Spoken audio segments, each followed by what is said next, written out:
This is geometry. We're on the chapter on transformations, chapter 8. Today is lesson 3 on page 312. The title of this lesson is Isometries and Congruence. If you'll remember from lesson 1, we talked about isometries. An isometry is a transformation that preserves the distance and the angle measures, all right? So I want you to look at the two tables on the top of page 312. Visually, do those two tables look as though they have gone through a transformation that is isometric?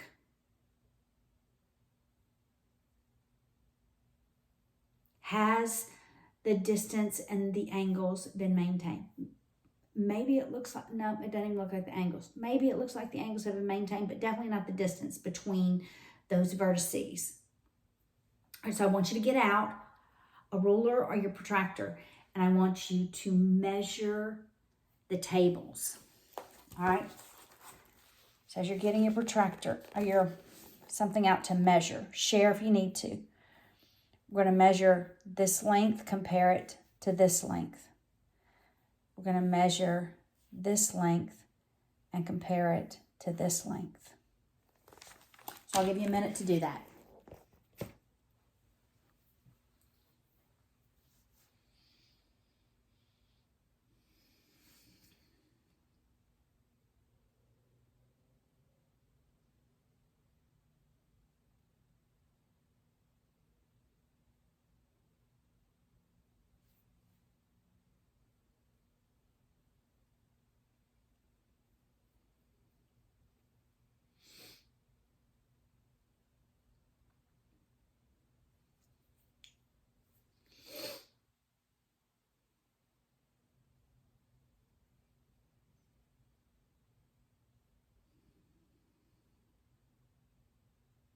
Okay, are you surprised at the outcome?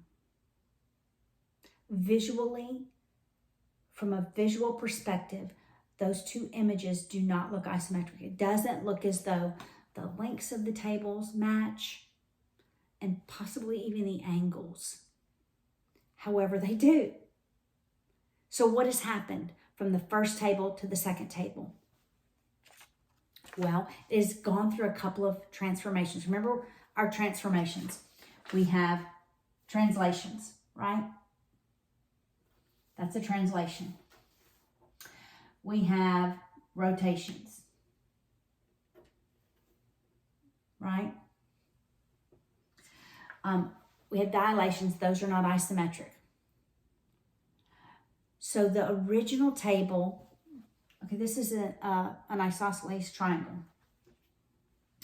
The original table has been translated to the right and then rotated, looks like through an angle less than maybe 90 degrees. And perspective is affecting our angle, right? Right, so when you have a transformation such that the original image and the transformed image has the exact same measures and angles, then we have congruency between the two. So always when your transformation is isometric, when the original image, it goes through an isometry to translate it to its second image, the images are always congruent. All right? So let's draw an example. Let's say this is my isosceles triangle, and that's one image. And the translated image, or the translated and rotated image, right, is here. And we will label that A prime, B prime, C prime.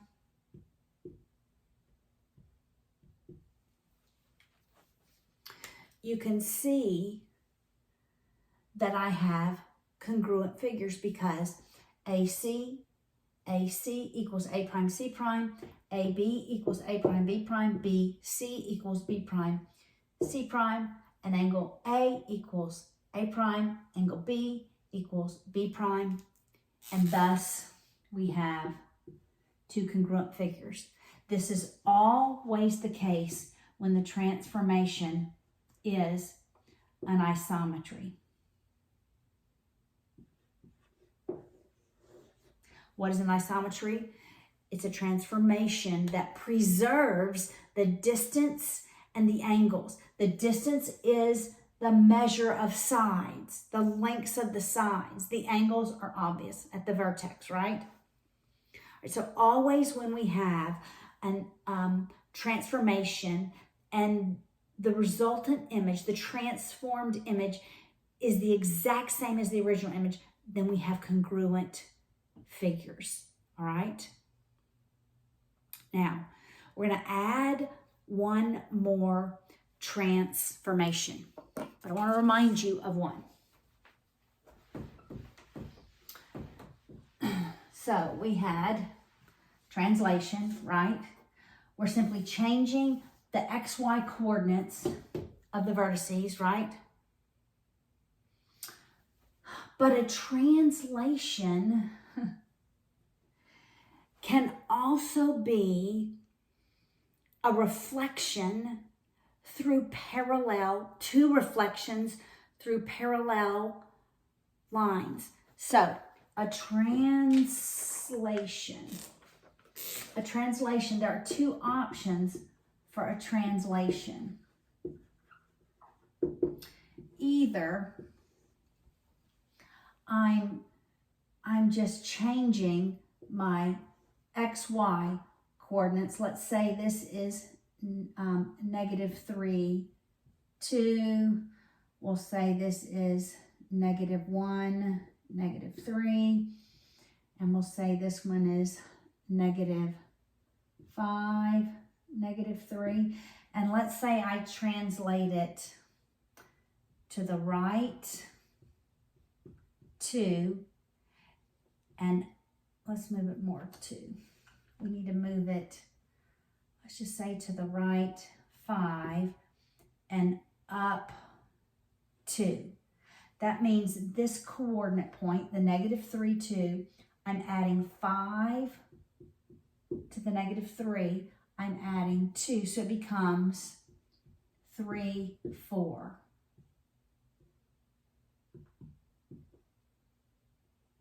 Right?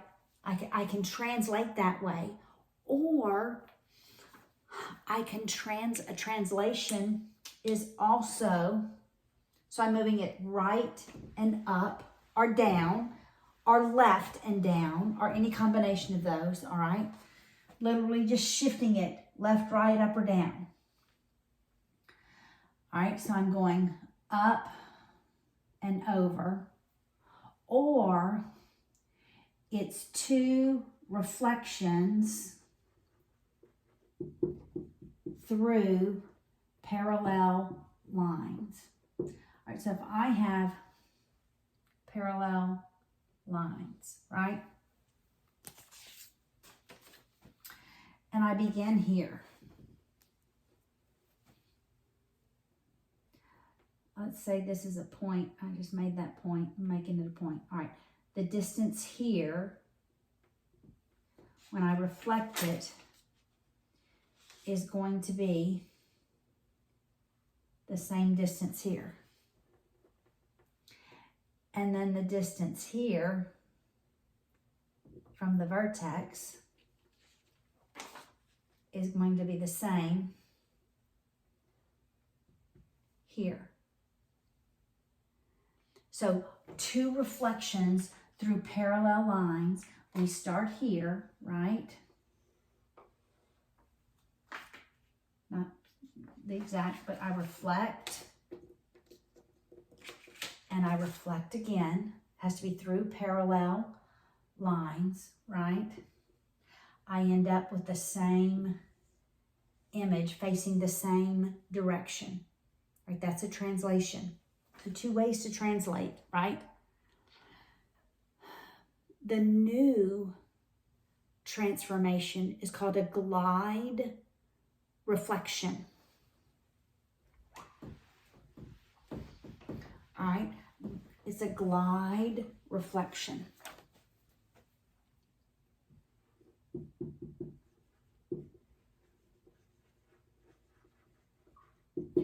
The glide part is almost like what it is. I get the image of ice skating, and you glide on the ice. You're moving right on the ice.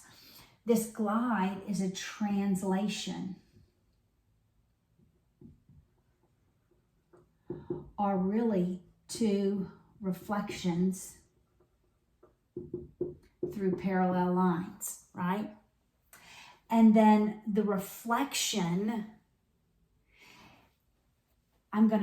is going to be through a point that is parallel to the translation. All right, so it's going to be reflected across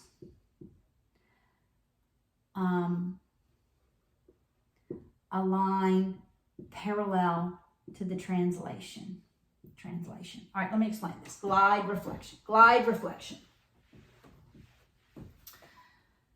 All right, here's going to be our parallel line that we're going to reflect it across. All right, it's through a line parallel to the reflection. All right, so now we're going to this is going to be the glide part. This side's going to be the glide part, and then I'm going to reflect it across this line. All right, so the glide part is our two translations, is our two reflections through parallel lines, or translation.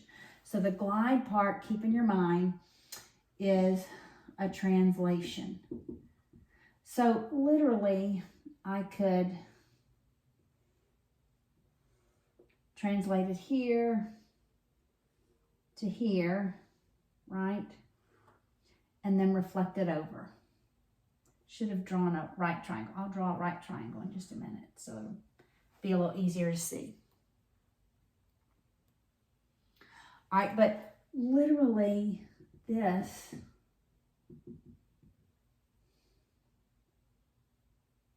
should be a little lower, like based on how I'm going to draw it.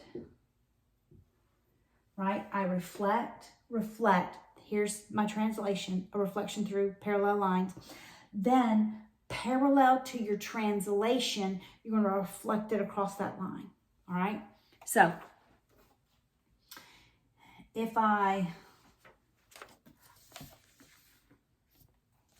think of this as a right triangle, here's a right triangle. A glide reflection looks like, okay, if it starts here, I reflect it twice, right? And then parallel to that translation, I reflect it across. Right, so that is what a glide reflection is, right? I glide it, then I reflect. Now, each image is a mirror image of the previous image. So therefore, your glide reflection is going to be an isometry. And how many reflections does it take to have a glide reflection? How many reflections? It takes two reflections through parallel lines and then one reflection perpendicular to that, right?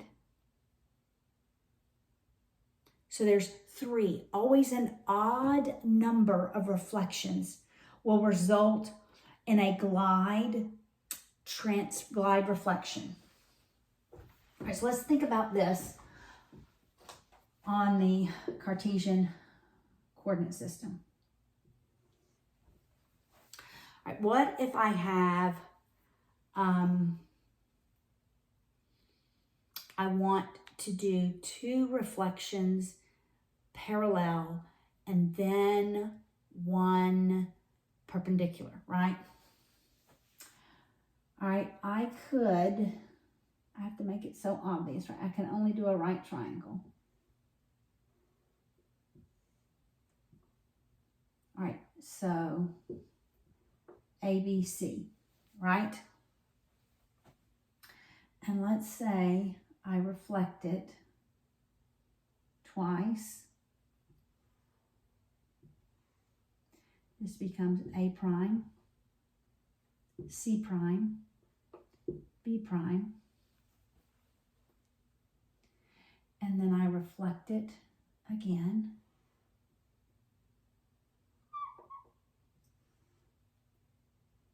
This becomes A double prime, C double prime, B double prime. And then I'm going to reflect it down.